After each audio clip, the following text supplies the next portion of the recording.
Bonjour à toutes et à tous, j'espère vous retrouver en pleine forme. Dans cette séance, je vais partager avec vous, chers étudiants et étudiantes de la deuxième baccalauréat, un exercice concernant la probabilité. Donc, voilà, le sujet est devant vous. Je vais vous lire, bien sûr, pour bien sûr le comprendre. Dans un laboratoire d'essais scientifiques, un cage contient 5 lapins indiscernables ou touchés, dont 2 lapins de la catégorie 2, 2 lapins de la catégorie 5 et un lapin de la catégorie 4. On considère l'expérience suivante. Un chercheur tire au hasard et simultanément 2 lapins de la cage que tous les lapins ont même probabilité d'être tirés, sachant bien sûr. Calculer la probabilité de l'événement C, qui est le suivant. Les 2 lapins tirés sont de même catégorie. Calculer la probabilité de l'événement D. Les 2 lapins tirés n'ont pas la même parité de la catégorie.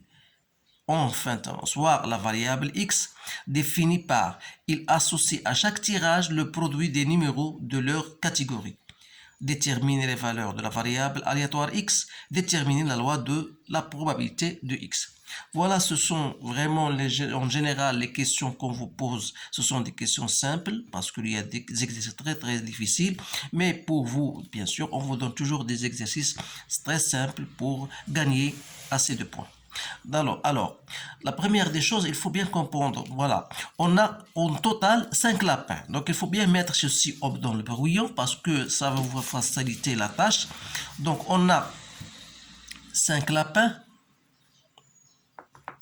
Donc, parmi ces lapins, il y a 2 lapins de la catégorie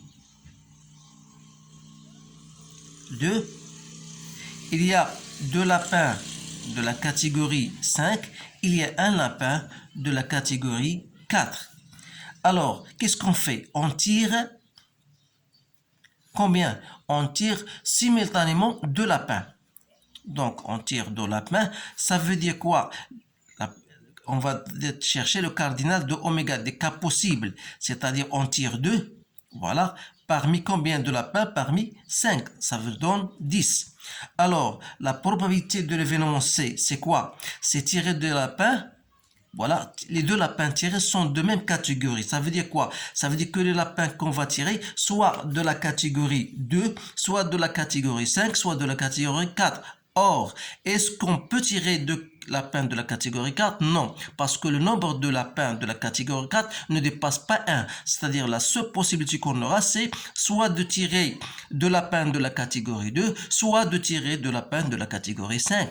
Alors là, la probabilité de C sera 2 parmi 2, ou bien, c'est-à-dire union 2 parmi 2 sur 10. Donc, ça vous donne 2 sur 10.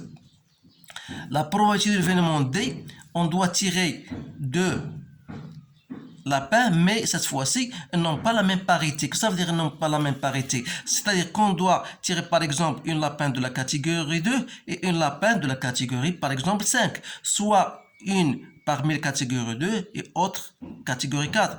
Ou bien catégorie 4 avec la catégorie 5. Alors, parmi ce schéma-là, ça veut dire qu'on doit tirer soit les deux, c'est-à-dire soit une parmi catégorie 2 et qu'on a 2 lapins de la catégorie 2 et on doit tirer une parmi les lapins de la catégorie 5 et on a combien? On a 2 aussi.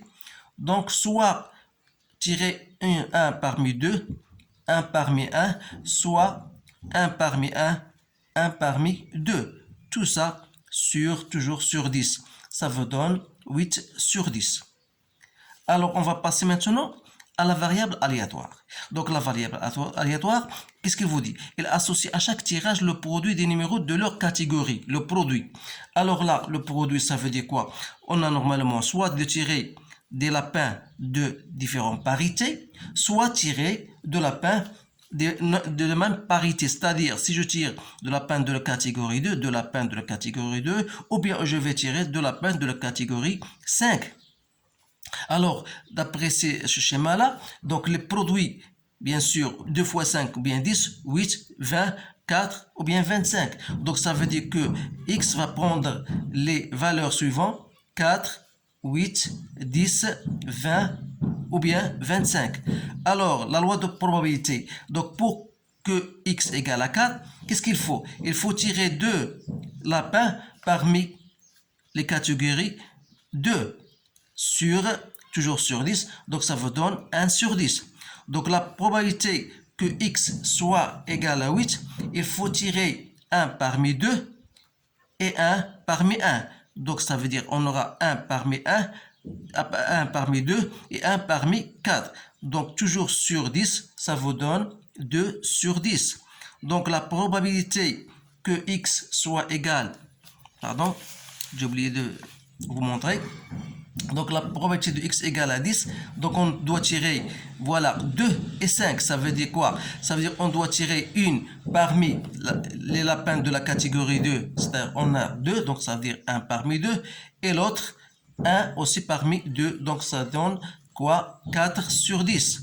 La probabilité pour que x soit égal à 20, donc c'est 1 parmi 2, toujours la même chose, sur 10, donc ça vous donne 2 sur 10. Et enfin, la probabilité pour que x soit égal à 25, il faut tirer 2 lapins de la catégorie 5, c'est-à-dire il faut tirer 2 lapins parmi les 2 lapins qu'on a de la catégorie 5, ce qui vous donne 1 sur 10. Alors là, une fois on termine, il faut quand même noter que la somme des probabilités de xi, bien sûr, doit être égale à 1, sinon vous avez une faute. Donc 1 plus 2, 3, 4, ça fait 7, 2, 9 et 1 et 10. 10 sur 10, c'est 1. Donc, c'est bien notre résultat. Ça veut dire qu'il est vrai. Alors, c'est tout ce qu'il y a dans cet exercice. C'est un exercice simple.